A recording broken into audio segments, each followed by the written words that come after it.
This is my brother, I said. They call him Little Puppet. He's a genius, Holmes. Do the work in my head. You know the times tables? I know the ones, the twos, the threes. Hey, Kimo sabe todo, the man knows everything. Órale. Kimo sabe. Orale, okay. Day in, day out. Same fucking thing. You know what it was in there, home? That time. Wasting my fucking life away, I say. And for what? So I could look in a fucking mirror and say, you're bad, I say. You're bad. Shit, Holmes. The best tattoos in East LA. Now I can't draw shit, I say.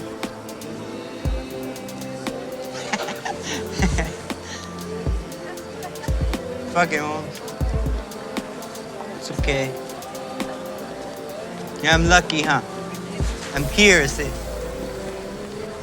So I'm Daniel Villarreal. Today we're taking a little drive, so it's kind of like a metaphor, all right? And we're heading into East LA, which is very important to me. Your life is a story, and you tell it the way you want to tell it because it's your life. So the way I look at it, for me, my life begins in Boyle Heights. Like I came from El Paso, grew up in Juarez with my grandma, all of that, but I didn't really start living until I came to Boyle Heights, to East LA, and I was 12. So it was summer of 1973. And this here is called, Avenida Cesar Chavez, but it used to be Brooklyn Avenue. So we're on Brooklyn and we're going over the LA River Bridge. And nowadays everybody's into the bridges and all that. And, right now it's really popular, the 6th Street Bridge, they redid it and all that. But when I grew up, bridges really didn't matter. And I don't know if you can see down yonder, but that's the LA River over there. And I don't know what they call it a river because there's never any goddamn water on it.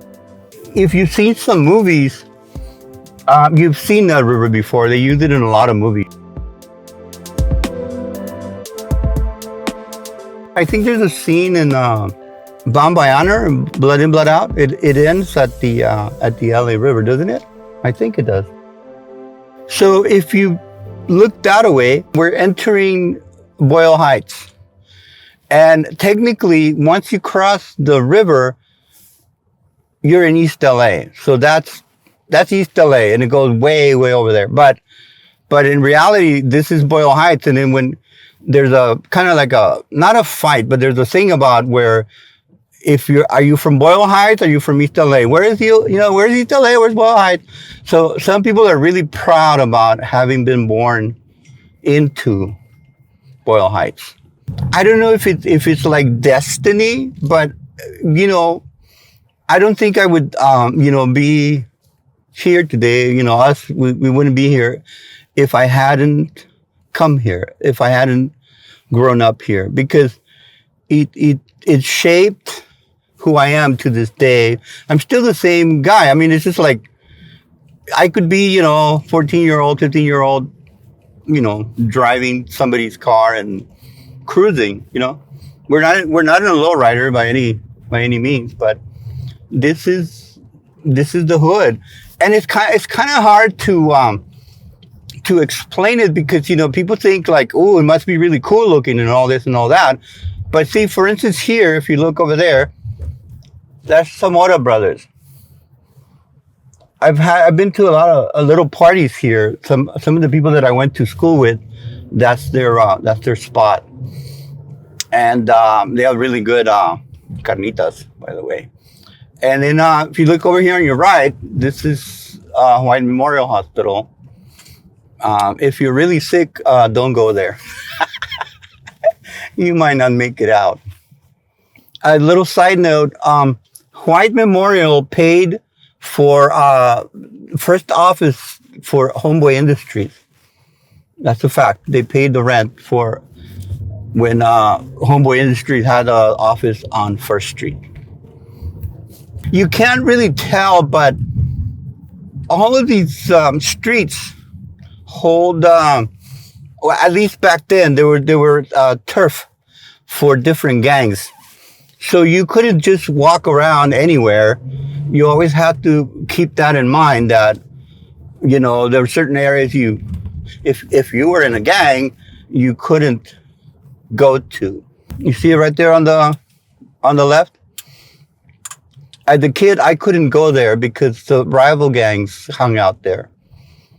So even though it's near where I grew up, this was kind of off limits for me, unless I wanted to have my ass kicked.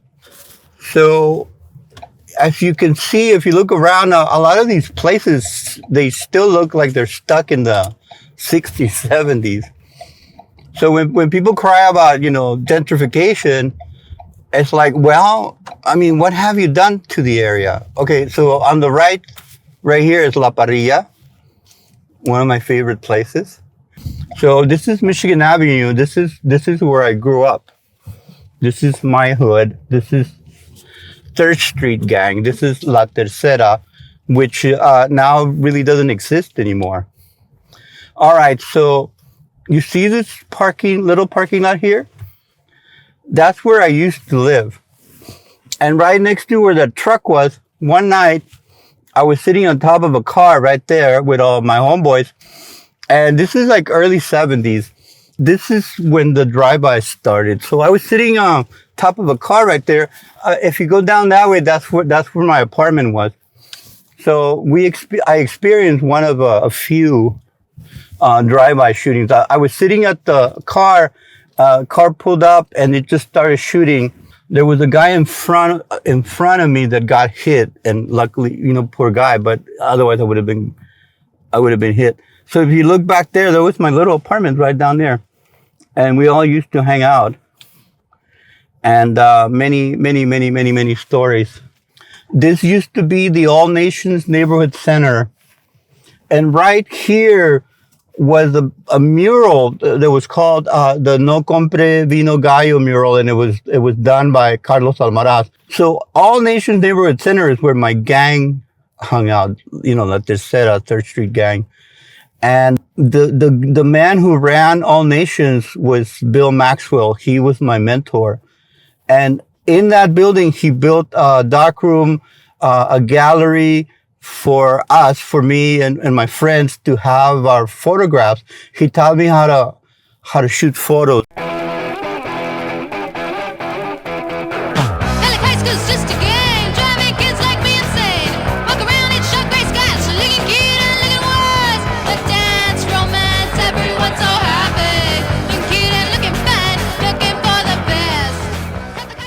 So this is where I learned how to do photography. I lived right there. I had a key. I could come anytime. I would spend days in there, you know, like just printing. When you do photography the old way, you had to learn how to develop film, and then you learn how to print the photos, and then you learn how to mount them and then put them on a wall. So I learned all that there. And then Bill Maxwell hooked me up with a guy who worked for La Opinión, the Latino newspaper. And this guy, Alberto Macias, had a column for La Opinión called Rock y Ondas. This was in the 70s. And so Alberto would take me to concerts, and I would shoot photos and give him the rolls, and he would pay me like $100. And so I got to shoot like bands like Van Halen, Bad Company, you know, arena bands. But I didn't get photo credit because I was like 16, I was a kid. But it was a lot of fun. So right here, there were the steps. One of my homeboys got shot and killed there. Another one right here in the middle of the street that we all came out and put blankets on him, and we held him until he died. And he kept saying, "Don't tell my mom, don't tell my mom." And then at the end, he was just going, "Mommy, mommy." And then That was like the weirdest thing. See somebody go like that. We're gonna head south on Soto Street. I don't know if you remember, but in the movie American Me, there's a scene when Eddie is in the car with JD, you know, the bald-headed dude, and they're like driving through the neighborhood. So they shot this right on this corner here where the liquor store is. And at this liquor store, when we were teenagers, we would hit up the winos early in the morning on our way to school, and the wino would go in and buy us Seagrams 7. So we would get Seagrams and Coke and take that to our junior high school. We would start the morning with our little Seagrams thing, you know. This is Hollenbeck Park over here on our left.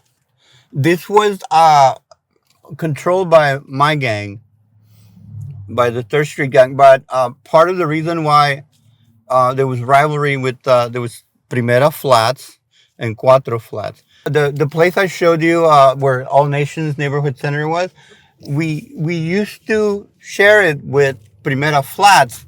So it was like brothers and cousins. They were in both gangs. And then at some point there was some kind of incident, and then we started we became rivals. So we kicked them out of All Nations Neighborhood Center.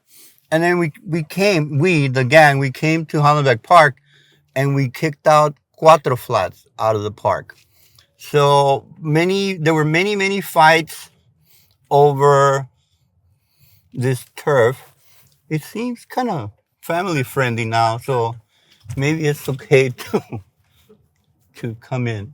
So when we would ditch school and whenever I would need to get out of the house and all that, this is where I would come. There's a scene in American Me where the kids, the cholos, are putting together all the heroin stuff. This is where they would sell it. You know, there were those little balloons, and they would hide them. You know how my friend Ben is back here. You know how they did it in your neighborhood where it was like you would find the needles and all that? They did that. This was like a shooting gallery. And so there's a lot of action at the park. On the other side over there is the 5 freeway.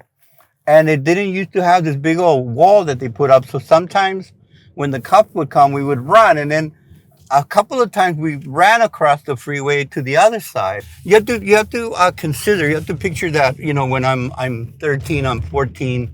This was like our playground.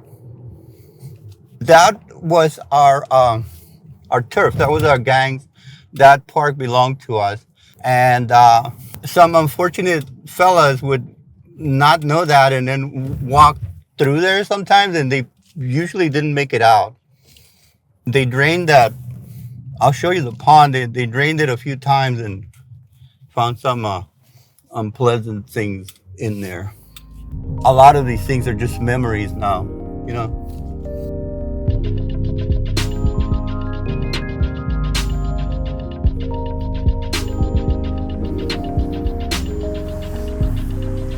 All right. So this area right here was all covered, and there were like these park benches. So people, you know, for people to come and have little picnics and all. But it was actually where we hung out, the gang, so we could see everything, you know. And I think you and we talked about my one of my scripts, Sleepy. So a lot of it takes place here at this park. You know, there's some of these scenes.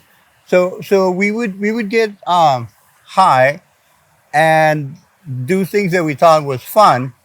And one of them was roll all the way down and into the water. Sometimes the cops would come, and then we would all have to make a run for it. And as I said, see that wall right there?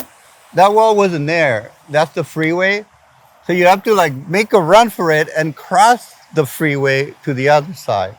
Most of this happened when we were all under the influence of one thing or another. So instead of going to school, we would come here. And then eventually somebody would come up with an idea, and then we would go somewhere, like we'd go to the beach or whatever. But it would all start here or end here. Sometimes when I couldn't go home, I would stay in that little thing over there at night. So this is that shot that I have when I was a kid. It's right here. I'm standing here, and that's in the background.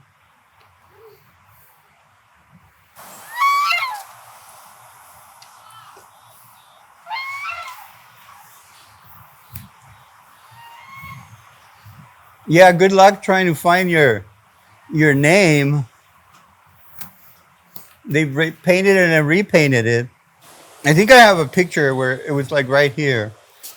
See, it still has Primera flats here. They're back. They've retaken the park. So yeah, I started coming here when I was like 12 years old, and I spent probably a good 5 years. This is like my home away from home. So I went to school here, and one of my memories is we had a fight with Primera Flats with the rival gang. We jumped the guys from Primera Flats, and the security at our school was so angry at us that they kept me and one of my homeboys, and then after school they walked us over here and let us out right there. And right about here were about 10 guys from Primera Flats waiting for us, the two of us. And my homeboy says to me, "So what do you want to do? You want to go for it? You want to run?" And I said, "I want to run." And so we took off running, those 5 long blocks back to All Nations with 10 angry Primera Flats dudes chasing us. But that's Roosevelt over there. So I went to school here, 10th grade, and then the first half of the 11th grade, and then I dropped out. Why'd you drop out? I was totally bored and had issues with security and drugs and all that kind of stuff. But mainly I was bored. High school was boring. They wouldn't leave you alone. Like, people are always messing with you, authority, all that crap. So I not long after I went to East LA College, I told them I was 18. I was only 17, and I started going to school there. The claim to fame is that we shot Stand and Deliver here. Has it been in other movies? I can't think of any other movies. So we're leaving Roosevelt, and right up ahead on the next block here is Hollenbeck. This is a junior high, Hollenbeck Junior High School.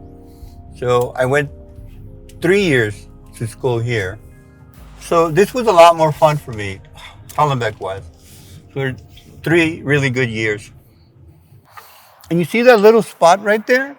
That's where I hung out for 3 years with my homies, And right here is where we filmed that scene in Stand and Deliver where we have the gang fight, and Jaime Escalante comes and he gets Angel right up against the wall there while I'm fighting with some guys. So it was kind of a trip that it was like somewhere where I hung out for 3 years as a kid, and then ended up being in a movie, like part of a movie in the place that I basically grew up in. And it doesn't look like much, but it was really fun. A really fun 3 years right here in this little spot. It's like nothing. Looks like nothing. There's a scene in Stand and Deliver where the cholos are running and the teachers are running after them. They run that way, and they go out the fence the other end. I don't know if you remember, if anybody sees the movie, it happened right there. And then one of the teachers gets up, and that's when he tears his pants. That little funny little scene. So that happened right there. And then when we're taking the test, when everybody retakes the test, I didn't, but the other kids did. We shot it in that building over there, I think, or maybe it was in the back. Maybe it was in the back of that building. Anyway, we shot all over the school, and some over at Roosevelt, which most people don't know. It's right across the street. You don't even have to go far. So allegedly in the movie, this is all Garfield High, but if you know, it's not. This here is Allenby's. That's Hollenbeck Youth Center, where a lot of the famous boxers come from. Yeah, what's his name? Paul Gonzalez, who was the original Golden Boy. He trained here at Hollenbeck Youth Center. And so where we're going, Allenby's, the little burrito place, this was another one of those I couldn't come here places, but I still came.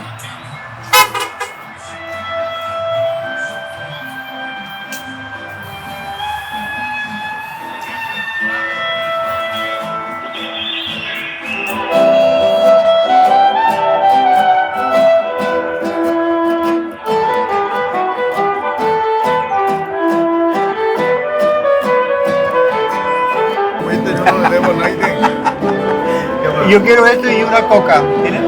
¿Buena? Sí. So this is the Sixth Street Bridge. First time on it. Oh, it's kind of nice. I like it. So they were skating over like the top of those, and there was a barber here giving haircuts, and they had a quinceañera party doing photos, and so the cops shut it down. We can't have nice things. It's kind of cool. We're on the 6th Street Bridge looking west into downtown LA. And so we left Boyle Heights, the place that I grew up in, and the place that has given me so much to this day. What you have growing up on that end of things may not be like physically tremendous. It's not like the Taj Mahal, but it's the memories. It's the memories that we all have growing up there that make it special. Because I lived there and I grew up there, I was able to have a movie career. And even now, as we speak, my friend and I over there, we're writing a script. We're always hoping and praying that we end up having relevant stories, not just movies, not just shows that are entertaining, but movies that change how the rest of the world sees us. And we're hoping that what we're working on right now will accomplish that. I'm really, really hoping. I think we have a really good shot. So stay tuned.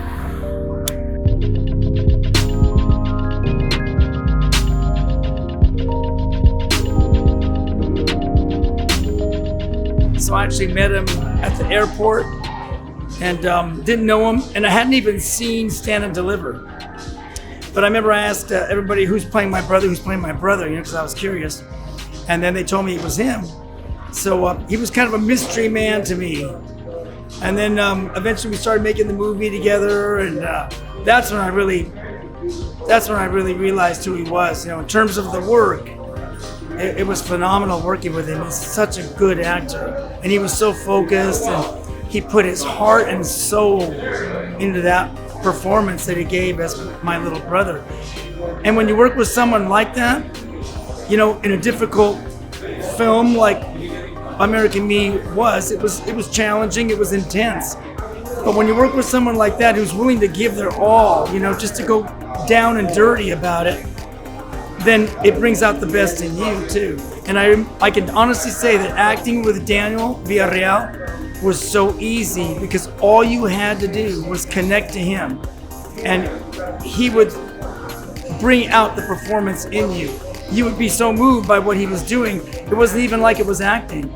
It was just so much easier to work with someone like that, who was open and able to make a connection with you right there in front of the camera. And I think when you look at the film, you see that. you see that we have that kind of connection in the movie, you know? So I have nothing but the best things to say about him. I loved working with him. I mean, the scene where I had to kill him, and we had to do it over and over and over again. And he was such a great sport about it. He did a beautiful job. And when I look at the film now, you know, I think his performance is one of the standout things in that movie. I really do think it is. And we had a wonderful chemistry, and we still do to this day. He gets on my freaking nerves, but, you know, I love him. I do love him. And I know he'd probably say the same about me.